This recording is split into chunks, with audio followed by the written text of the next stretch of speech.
नमस्कार। छत्तीसगढ़ की बात हमारे साथ में आप सभी का स्वागत है। मैं हूं आपके साथ अस्मिता। छत्तीसगढ़ में सरकार बदलने के साथ ही योजनाओं में परिवर्तन का दौर शुरू हो गया है। मौजूदा भाजपा सरकार पिछली कांग्रेस सरकार की कई योजनाओं को या तो बंद करने की तैयारी में या फिर उन योजनाओं में बदलाव किया जा सकता है। इनमें से एक है राजीव युवा मितान क्लब योजना। राजीव युवा मितान क्लब 2 वर्ष पहले गठित किए गए थे और इसका उद्देश्य था युवाओं को रचनात्मक कार्य से जोड़ना। इन क्लबों के माध्यम से स्थानीय खेल स्पर्धाएं भी आयोजित की जाती थी।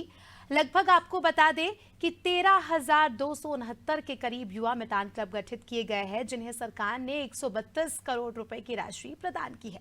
हर क्लब को साल में लगभग 1 लाख रुपए मिलते थे, लेकिन अब इस राशि पर रोक लगा दी गई है और सरकार ने सभी कलेक्टरों से इन क्लबों में खर्च की गई राशि का ब्यौरा मांगा है। इसके साथ ही यूटिलिटी प्रमाण पत्र भी प्रस्तुत करने का कहा गया है। कांग्रेस ने बीजेपी के इस कदम की आलोचना करते हुए कहा कि भाजपा सरकार जनहित की योजनाओं को बंद करना चाहती है। इस पर पलटवार करते हुए भाजपा ने कहा कि कांग्रेस की योजनाएं केवल अपने कार्यकर्ताओं की जेब भरने के लिए थी, इनका लाभ आम जनता को नहीं मिला। क्या कांग्रेस की सभी योजनाओं को भाजपा बंद करने वाली है और इसके पीछे भाजपा की क्या योजना है, ये जानने की कोशिश करेंगे, लेकिन उससे पहले सुन लेते हैं कुछ प्रतिक्रियाएं। भारतीय जनता पार्टी जिस तरह से हमारी सरकार की योजनाओं को बंद कर रही है, वो योजना जो सीधा सीधा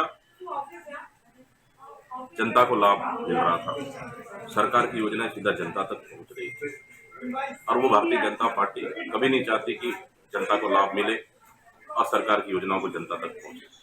इसलिए इस तरह की योजनाओं को बंद कर रही है, जबकि इस तरह की योजनाओं को चलने देना चाहिए ताकि एक एक घर तक हमारे युवा मितान क्लब पहुंचकर सरकार की योजनाओं को पहुंचा रहे हैं और उसको क्रियान्वित कर रहे हैं और भारतीय जनता पार्टी उनको बंद कर रही है। ये भारतीय जनता पार्टी की सोच, विकृत मानसिकता की सोच। देखिए, जब भाजपा विपक्ष में थी, हमारा ये आरोप रहता था कि योजनाओं के माध्यम से कांग्रेस उसमें भ्रष्टाचार कर रही है, बंदरबाट कर रही है। हर एक योजनाओं की समीक्षा सरकार करेगी, ये उनका अधिकार है, लेकिन जो योजनाएं स्पष्ट रूप से गफलत दिखाई दे रही है, जहां पर भ्रष्टाचार है, उन योजनाओं को निश्चित रूप से उसकी जांच होगी, उन योजनाओं को बंद किया जाएगा।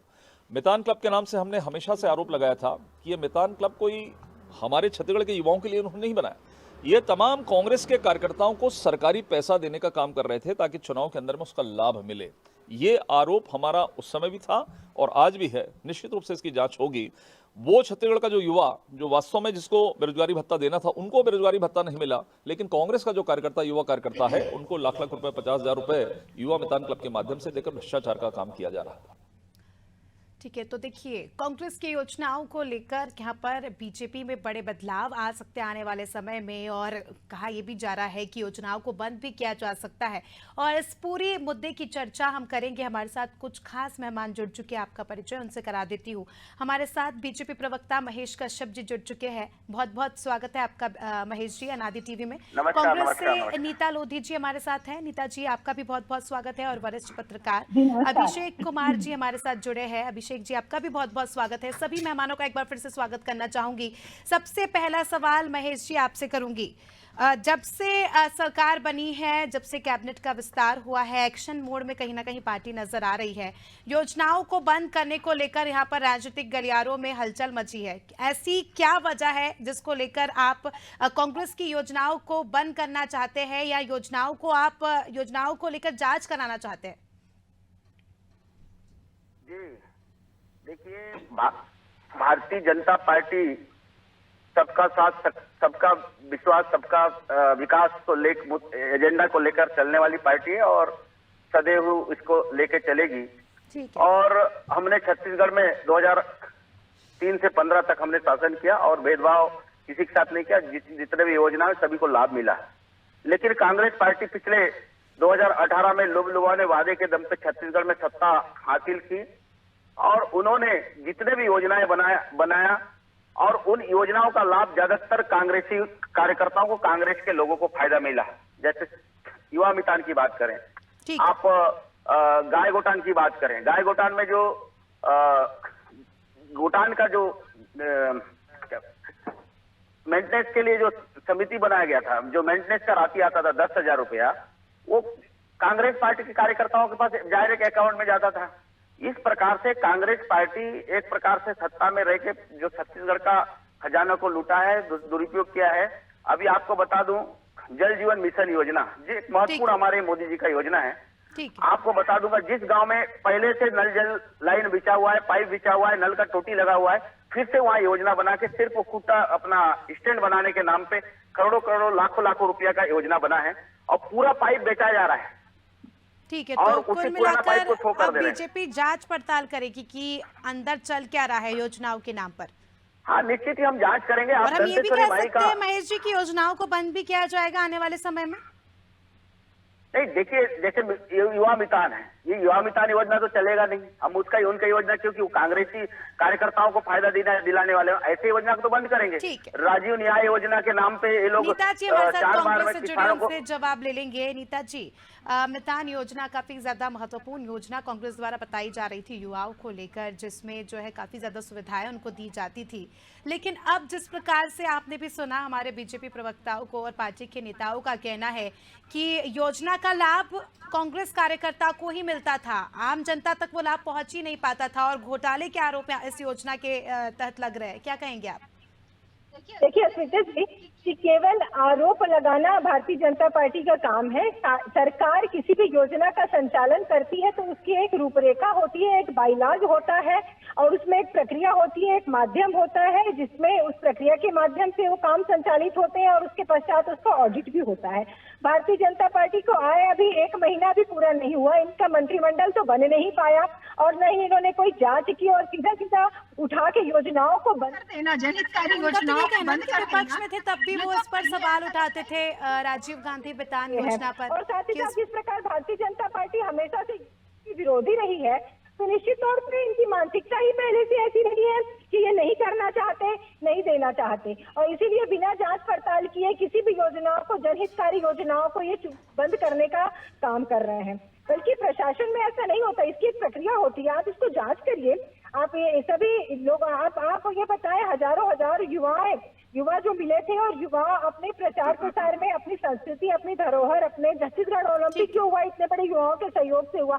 छत्तीसगढ़ की जनहितकारी योजनाएं इनके द्वारा संचालित और प्रचार प्रसार किया जाता था।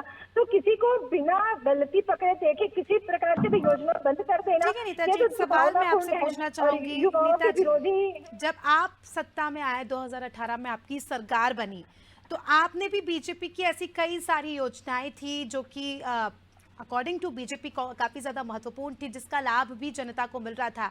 कई सारी योजनाओं को बंद किया गया, उसको लेकर क्या प्रधानमंत्री आवास जैसी योजना को बंद कर दिया। चरण पादुका वाली एक योजना थी जिसमें एक 6 नंबर का चप्पल और एक 9 नंबर का चप्पल ये बांटते थे। इस प्रकार जिस टिफिन और इसमें खराब क्वालिटी के मोबाइल एक साइज का चप्पल करके भी दे सकते थे ना। अगर एक साइज का चप्पल आप दिला सकते थे। हमारे यहाँ अगर इसराइल मुल्क योजना था, इसराइल मुल्क योजना था, इसराइल को लाभ मिलने वाली योजना था। 2 रुपए किलो गोबर भी खरीदते थे तो इसराइल के डायरेक्ट खाते में जाता था। महिला स्वयं सहायता समूह का ऋण माफ हुआ तो भी डायरेक्ट खाते में गया। आप बने रहिए हमारे साथ। वरिष्ठ पत्रकार अभिषेक जी जुड़े हैं, उनसे मैं जानना चाहूंगी। अभिषेक जी, जिस प्रकार से देखा जा रहा है छत्तीसगढ़ में योजनाओं को लेकर यहाँ पर राजनीतिक गलियारों में हलचल मच गई है, क्योंकि कई सारी योजनाएं ऐसी है जिस पर जो है बीजेपी अब जांच पड़ताल करेगी, भ्रष्टाचार के आरोप लग रहे हैं। आपका क्या कहना है इस पूरे मुद्दे को लेकर? देखिए, जो राजीव युवा मितान क्लब जो योजना था कांग्रेस का एक फ्लैगशिप स्कीम था और ये खेल एवं युवा कल्याण जो विभाग है राज्य छत्तीसगढ़ सरकार के, उसके द्वारा ये संचालित था। 27 तारीख को एक आदेश निकाला गया संचालय राज्य युवा कल्याण विभाग के द्वारा, इसकी डायरेक्टर भी श्वेता सिन्हा जी हैं, उनके द्वारा कि जो ये राजीव युवा मितान क्लब योजना के तहत जो 100 लगभग 33 करोड़ के आसपास जो राशि अंतरित की गई थी सभी जिला कमेटियों को, उस पर बैन लगाया जाता है और जो उसकी यूटिलिटी सर्टिफिकेट है, उपयोगिता प्रमाण पत्र हर जिलों से, कमेटियों से मंगाया गया। देखिए, अगर आप 2018 के कांग्रेस के घोषणा पत्र में देखेंगे तो कांग्रेस ने पार्टी ने एक वादा किया था कि हमारी सरकार अगर छत्तीसगढ़ में सत्ता में आएगी तो हम राजीव युवा मितान क्लब योजना को शुरू करेंगे। उनका मुख्य उद्देश्य ये था कि हम गांव-गांव के युवाओं को जोड़ें ताकि वो कांग्रेस की आइडियोलॉजी से भी जुड़े और इसी बात को लेकर के भारतीय जनता पार्टी लगातार इस मुद्दे को बनाई कि इसमें केवल कांग्रेस के कार्यकर्ताओं को ही राजीव मितान युवा क्लब से जोड़ा जा रहा है। और ये विधानसभा में भी कई बार जो भारतीय जनता पार्टी के तत्कालीन विधायक हुआ करते थे वो कई बार उठाए और सरकार को इस पर जवाब भी देना पड़ा। और इसको इससे देखिए एक अगर कांग्रेस पार्टी अगर कांग्रेस का राजनीतिक दृष्टिकोण से अगर आप देखें अस्मिता जी, तो कांग्रेस मैंने एक गांव में एक युवाओं का ऐसा एक फौज खड़ा कर रही थी अगर, और युवाओं को रोजगार से भी एक जोड़ने का उनका था कि हमारी पार्टी के आइडियोलॉजी से जुड़े और लोग गांव में जो कांग्रेस की आइडियोलॉजी, कांग्रेस की सरकार हो, इनके द्वारा वो शासन की योजनाओं का प्रचार भी करवाते थे, कराने का एक माध्यम आगे चल के और बनता। तो ये एक उनका था। और इसके पीछे अगर देखेंगे तो उनमें जो मुख्यमंत्री भूपेश बघेल जी के पूर्व मुख्यमंत्री भूपेश बघेल जी को जो सलाहकार थे विनोद वर्मा जी, उनको इस योजना का मास्टरमाइंड कहा जाता था कि उन्हीं का ये संकल्पना था कि लाखों युवाओं को जोड़ करके किया है। और चूंकि सरकार बदल गई है तो भारतीय जनता पार्टी स्वाभाविक है कि उन योजनाओं को रिव्यू कर रही है और एक आदेश निकालकर इस योजनाओं पर तुरंत रोक लगाया गया है। अस्मिता जी। बिल्कुल महेश जी, मैं भी सुन रही थी आपको, आप नीता जी को कह रहे थे कि चरण पादुका योजना में जब उन्होंने आरोप लगाए कि किसी को 6 नंबर का चप्पल मिलता था, किसी को 8 नंबर का, और दोनों चप्पलों की साइज ही सेम नहीं होते थे, तो आपने जवाब दिया कि आप उसको इक्वल करके दे सकते थे, आप सुचारू रूप से उस योजना को चला सकते थे। तो ये चीज़ तो आपकी पार्टी भी कर सकती है। अगर आपको ऐसा लग रहा है कि कांग्रेस के कार्यकर्ताओं को इसका लाभ मिल रहा है तो जांच के बाद आप इसमें सुधार कर सकते हैं। क्योंकि देखिए इस योजना के जरिए युवाओं को लाभ तो मिल रहा है, ट्रांसपोर्टेशन में उन्हें हेल्प मिल रही है, बेरोजगारी भत्ते के रूप में जो उन्हें 2500 रुपये मिलते थे उससे वो युवा काफी ज्यादा अपने काम करते थे, कोई कोचिंग की फीस भरता है तो कोई बुक्स खरीदता है। तो योजना को बंद कर देना क्या सॉल्यूशन होगा, या फिर उसमें आप सुधार तो आपकी पार्टी भी कर सकती है? जी अस्मिता जी, मेरा कहना ये था कि जो हितग्राही मूलक योजना है, जो हितग्राही को डायरेक्ट लाभ मिलता है, चाहे युवा हो चाहे महिला हो, उनको उस योजना को तो हम अभी भी संचालित करेंगे, उसको सुधार करेंगे, उसमें कोई दो मत नहीं है। लेकिन कांग्रेस पार्टी का जिस प्रकार से आरोप बार बार लगा, जैसे अपना चरण पादुका के विषय में, भाई चरण पादुका हम दे रहे थे तो वो जितने भी तेंदुपत्ता संग्रह माता बहनों को मिलता था, भाई चप्पल का अगर साइज दूसरा था तो अलग अलग नंबर का तो एक करके दे सकते थे। भाई उसमें क्या बोलना चाहिए, अपना बीमा जैसे योजना था, वहाँ के मेधावी छात्रों को स्टाइपेंड का योजना था, महेंद्र शर्मा योजना, हमने बीमा योजना शुरू की, उनके पैसे भी बढ़ाए, पैसे भी बढ़ाए, ये सब योजनाओं को देना था। दूसरी बात, युवाओं को बेरोजगारी भत्ता की बात करते हैं, इनका जो युवाओं को बेरोजगारी भत्ता देने की जो योजना है, गाँव के लोगों को इन्होंने कहा था कि 10 लाख बेरोजगार युवाओं को भत्ता देंगे। हमारे छत्तीसगढ़ की अगर अर्थव्यवस्था अच्छी रही तो भूपेश बघेल की सरकार की अच्छी अर्थनीति की वजह से आप देखेंगे कि लोगों को जो लाभ मिलता था सीधा सीधा लाभ मिलता था। भारतीय जनता पार्टी योजनाओं को बंद करके केवल दुर्भावनापूर्वक काम कर रही है और भारतीय जनता पार्टी हमेशा से युवाओं के विरोधी रही है। कांग्रेस पार्टी के कार्यकर्ताओं को कांग्रेसी को लाभ मिलता था, वही मैं बता रहा था। युवाओं को बेरोजगारी भत्ता आप कितने लोगों को देने की बात किया था? 10 लाख युवाओं को बेरोजगारी भत्ता देने की बात किए थे। और छत्तीसगढ़ में लगभग 18 लाख बेरोजगार, बाकी को क्यों नहीं मिला? हमारे 2018 में महेश जी सुन लेंगे हम। नीता जी, 10 लाख युवाओं को रोजगार देने की बात की थी और इस प्रकार की योजनाएं लाने की बात की थी, और राजीव गांधी मितान योजना भी आप चुनाव के 9 महीने 10 महीने पहले लाते हैं। इतना समय क्यों लग गया? जब आपको इतनी फिक्र थी छत्तीसगढ़ के युवाओं की तो 5 साल आपका शासन रहा, 4 साल का समय आपको क्यों लग गया इस योजना को लागू करने के लिए? देखिए 2021 में राजीव मितान योजना 18 सितंबर 2021 में राजीव मितान क्लब की योजना हमारी धरातल पर आ गई। देखिए हमारी पार्टी ने हर काम को लोकतांत्रिक ढंग से किया है। गांव-गांव में बूथ स्तर में जाकर युवाओं को, ऐसे युवा जो अपने देश के प्रति, अपने छत्तीसगढ़ के प्रति अपनी आस्था रखते हैं, देश के प्रति अच्छी भावना रखते हैं, जो काम करने चाहते हैं, लोगों का हिस्सा आते हैं, ऐसे लोगों को, ऐसे एक्चुअल युवाओं को ढूंढ कर ऐसा एक संगठन बनाया जिसमें 20 से 40 लोग थे। और ये संगठन काम करता था। इसकी मॉनिटरिंग स्थानीय निकाय, पंचायत, नगरीय निकाय क्षेत्र में नगर निगम के आयुक्त, ऐसे सभी शहरी और ग्रामीण क्षेत्रों में प्रशासन की सहभागिता से ये लोग अपने योजनाओं का प्रचार करते थे और उसके आगे काम करते थे। इसीलिए यही सिखाया आपने उनको, कोई बेरोजगारी का योजना नहीं सिखाया, उनको कोई स्किल डेवलपमेंट नहीं सिखाया आपने। बाटी खिलाना, गिल्ली बिल्कुल, डंडा आप खिलवाना, रीपा देखिए, आप रीपा इससे जाके संस्कृति देखिए, नहीं बचेगा। रीपा के माध्यम से हजारों युवाओं को काम कर रहे हैं। संस्कृति या परंपरा या महेश जी, नीता जी, अभिषेक जी का नहीं मदद होगा। करना चाहूंगी। और ठीक है, रूरल इंडस्ट्रियल पार्क के अंतर्गत युवाओं को रोजगार मिल पाया। आप देखिए, यहाँ पलायन की स्थिति भी घटी और आर्थिक स्थिति भी समृद्धशाली हुई। शिक्षित युवा रोजगार, बेरोजगार जो युवा थे वो लेकिन खेती समय किसानी आपने छोड़ बहुत भी ज्यादा लौटे। ले लिया नीता जी। यहाँ पर कांग्रेस पार्टी अगर ये योजना शुरू से ही लागू कर देती तो 5 सालों में कितना विकास हो जाता और युवा कितने सशक्त हो जाते, ये कहने की जरूरत नहीं है। अभिषेक जी, जिस प्रकार से आपने दोनों ही प्रवक्ताओं को सुना, राजनीति में एक अलग सा ही ट्रेंड हमें देखने को मिल रहा है, जहां बदले की राजनीति हमें देखने को मिल रही है। क्योंकि जिस प्रकार से अगर हम छत्तीसगढ़ का ही उदाहरण ले, तो जब कांग्रेस सत्ता पक्ष में थी तो कांग्रेस ने कई सारी योजनाओं को बंद कर दिया था बीजेपी की, और अब बीजेपी सत्ता पक्ष में आ गई है तो बीजेपी कई सारी योजनाओं को बंद करने की कगार पर है, जो कि कांग्रेस ने चलाई थी छत्तीसगढ़ में। इसको लेकर क्या कहेंगे? क्योंकि एक दौर ऐसा भी था हमारे देश में जब जवाहरलाल नेहरू विपक्षी नेता अटल बिहारी वाजपेयी की योजनाओं की तारीफ करते थे और रोड पे, संसद पे हर जगह जो है उनकी सराहना करते थे, अच्छे कामों की सराहना होती थी। लेकिन आज के समय में अगर हम देखें तो इस प्रकार की चीजें नहीं देखने को मिलती है। देखिए,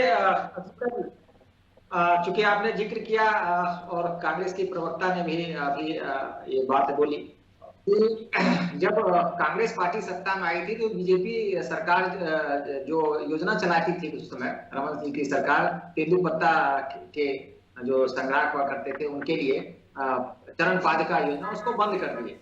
और मैं एक बार हम उस समय के जो तत्कालीन वन विभाग के मंत्री थे मोहम्मद अकबर जी, उनके पास मैं किसी क्रम में उनसे मंत्रालय मिलने गया था, तो उनके पास एक व्यापारी पहुंचे थे और बोले हम तेंदुपत्ता के चरण पादुका का सप्लाई करते हैं। उन्होंने कहा देखिए, हमारी सरकार का ये है कि हमारी सरकार डायरेक्ट राशि देगी और हमारा सरकार चरण पादुका नहीं खरीदेगी। तो इसने चूंकि अभी सरकार बदल गई है, तो चूंकि अब राजनीति में ये है कि अस्मिता जी की जिसकी सरकार आएगी अपना नाम चाहती है, जो भी पार्टी रहे, चाहे वो कांग्रेस हो, चाहे भारतीय जनता पार्टी हो, अन्य राज्यों में भी चाहे जिस पार्टी की सरकार। अभिषेक जी, एक सवाल मैं आपसे ये भी करना चाहूंगी, कोई भी योजना बनती है तो उसमें कैपिटल का भी काफी ज्यादा इन्वॉल्वमेंट रहता है। हम कह सकते हैं कि काफी ज्यादा यहाँ पर इन्वेस्टमेंट होता है योजना की प्लानिंग में, फिर उसका इम्प्लीमेंटेशन होता है, उसका एडवर्टाइजमेंट होता है, तो लाखों रुपए इसमें खर्च होते हैं। और इस प्रकार से जब योजनाएं बंद होती है तो कितना नुकसान होता है? देखिए अस्मिता जी, अगर टोटलिटी में अगर आप एनालाइज करिए तो चूंकि एक कलम को 25,000 3 महीने में दिया जाता था, अगर मान लीजिए, तो बहुत, अगर आप देखेंगे तो बहुत ज्यादा जो है युवाओं को इससे, आज के जो महंगाई का दौर है उसमें मुझे नहीं लगता है कि इससे युवाओं को बहुत ज्यादा लाभ इससे, भले उस गांव के कुछ लोग युवाओं को हो सकता है थोड़ा बहुत लाभ हो, बहुत ज्यादा लाभ ऐसी नहीं कि उनकी जिंदगी को केवल वही योजना बदल सकती थी। और चूंकि सरकार, चूंकि जैसा 2021 में इस योजना का शुभारंभ किया गया, कांग्रेस चूंकि थोड़ा डिले से की, लेकिन मैं आपको एक चीज अस्मिता जी जरूर कहूंगी कि अगर ये कांग्रेस इस बार अगर सत्ता में और वापस होती तो इस योजना का और विस्तारीकरण होता और इसमें हो सकता है इस कलमों को और कांग्रेस सरकार अगर सत्ता में वापस होती तो ऐसा होता। और ये कांग्रेस का एक तरह से युवाओं का जोड़ने का एक माध्यम था कि युवाओं को हम जोड़े, और अगर ये मॉडल यहाँ पर सक्सेस होता है तो कांग्रेस इस मॉडल को अन्य राज्य में भी ले जाती और ले जाने का प्रयास होता अगले लोकसभा चुनाव में भी। अब क्योंकि बीजेपी सत्ता में है और योजना को लेकर जो है इन्होंने अब क्योंकि जांच पड़ताल शुरू कर दी है, तो मैं महेश जी से जानना चाहूंगी, महेश जी, अगर ये योजना बंद होती है तो आने वाले समय में हम क्या ये कह सकते हैं कि बीजेपी युवाओं के लिए कोई दूसरी सब्स्टिट्यूट योजना लेकर आती है जिससे युवाओं का विकास हो, युवा सशक्त हो, उन्हें रोजगार मिले? ऐसी कोई योजना या जो आपने घोषणा पत्र में बातें कही है युवाओं को लेकर, उस पर एक्शन यहाँ पर लिया जा सकता है? निश्चित ही स्मिता जी, हमने जो संकल्प पत्र में जो भी हमने वादा किया है, जो संकल्प पत्र में लाया है, उसको तो पूरा करेंगे। इसके साथ साथ जो युवाओं को, चाहे महिलाओं को, माताओं को, बहनों को या बच्चों को, ये सभी को जो जरूरत की चीज है, जिस योजना के माध्यम से उनको लाभ पहुंच सकता है, ऐसे योजना के बारे में विचार करेंगे। लेकिन हमको बार बार जैसे हम लोग कांग्रेस पार्टी की तरह सिर्फ हमारे पार्टी के कार्यकर्ता को लाभ मिले, हमारे लोगों को मिले, इस प्रकार से योजना हम नहीं लाएंगे और भविष्य में कभी नहीं लाएंगे, न चलाएंगे। जैसे अभी आयुष्मान भारत, क्या आयुष्मान भारत का योजना सिर्फ भारतीय जनता पार्टी के लिए तो नहीं था? प्रधानमंत्री आवास तो भारतीय जनता पार्टी के कार्यकर्ताओं के लिए छत्तीसगढ़ राज्य की अपनी अलग मांग है, छत्तीसगढ़ की जनता की अपनी अलग उम्मीदें हैं सरकार से। बड़े महत्वपूर्ण योजनाओं को कांग्रेसियों ने महेश जी, क्या केंद्र की योजनाओं के सहारे छत्तीसगढ़ की जनता को समझाया जाएगा या राज्य में जो जनता है उनके लिए राज्य शासन कोई और योजनाएं ला सकता है आने वाले समय में? प्रधानमंत्री आवास योजना से, नल जल योजना से, चरण पायों का योजना से, ऐसे बड़े बड़े योजनाओं से उनको वंचित रखा, जो कि डायरेक्ट हितग्राही मूलक योजना था, हितग्राही को फायदा मिलता था और इसमें कोई कांग्रेस बीजेपी वाला बात नहीं था। जिस प्रकार से युवा मितान की बात कर रहे हैं, युवा मितान में आप जाइए, वो अपने आप को कांग्रेस का झंडा, कांग्रेस का ठीक है महेश जी, नीता जी, कांग्रेस का प्रचार करेंगे। ठीक है, अब मैं चाहूंगी कि आप रुक जाओ, मैं क्लोजिंग स्टेटमेंट अभिषेक जी से लेना चाहूंगी। अभिषेक जी, क्या लगता है आपको आने वाले समय में और ऐसी योजनाएं बननी चाहिए? जिस प्रकार से आपने जिक्र करा कि कांग्रेस जो है इस योजना के जरिए युवाओं को जोड़ने का काम कर रही थी, और जिस प्रकार से भी महेश जी बोल रहे थे तो केंद्र की योजनाओं का वो जिक्र कर रहे थे, तो क्या हम ये कह सकते हैं कि महज केंद्र की योजनाओं से ही छत्तीसगढ़ की जनता खुश है, या छत्तीसगढ़ की जनता के अपने मुद्दे हैं, उनकी अपनी मांग है जिनको लेकर योजनाएं आने वाले समय में बननी चाहिए? अभिषेक जी, महेश जी हम जवाब ले लेंगे, समय बहुत कम है। महेश जी, अभिषेक देखिए स्मिता जी, मैं आपको एक तरफ ध्यान ले जाना चाहूंगा। भारतीय जनता पार्टी की जिस बार मोदी की गारंटी जो घोषणा पत्र लाया गया है, उसमें एक उन्होंने बहुत बड़ा वादा किया है कि हम 1 लाख युवाओं को सरकारी रोजगार देंगे। 1 लाख युवाओं को, जो कांग्रेस पार्टी जो राजीव जो युवा मितान योजना लेके आई, उनका मुख्य उद्देश्य था युवाओं को जोड़ना। लेकिन बीजेपी ने हम लाखों युवाओं को सरकारी नौकरी दोगे, और जो पीएससी स्कीम जो कांग्रेस सरकार में जो आरोप लगा है, उजागर हुई है, जिस पर हाईकोर्ट ने भी उनकी ज्वाइनिंग पर रोक लगाई हुई है, उसके कारण युवा जो है, इस बार आप देखेंगे तो इस चुनाव में युवा ने भारतीय जनता पार्टी की तरफ वोट किया है। तो आप ये कह सकते हैं इस युवा जो है राजीव युवा मितान क्लब से उनको ऐसा लग रहा है कि हमको बहुत ज्यादा लाभ नहीं, वो आज भी सरकारी नौकरी का जो आकर्षण है उसकी तरफ युवा जाना चाह रही है। और वो फ्री एंड फेयर, जो प्राइम मिनिस्टर मोदी जो जब बिलासपुर में चुनावी सभा को संबोधित कर रहे थे, तो अस्मिता जी सबसे ज्यादा ताली अगर पड़ी थी, उन्होंने कहा कि हमारी सरकार भारतीय जनता पार्टी की अगर बीजेपी की छत्तीसगढ़ में आती है तो हम पीएससी घोटाले की जांच कराएंगे। सबसे युवाओं ने उस पर ताली बजाई।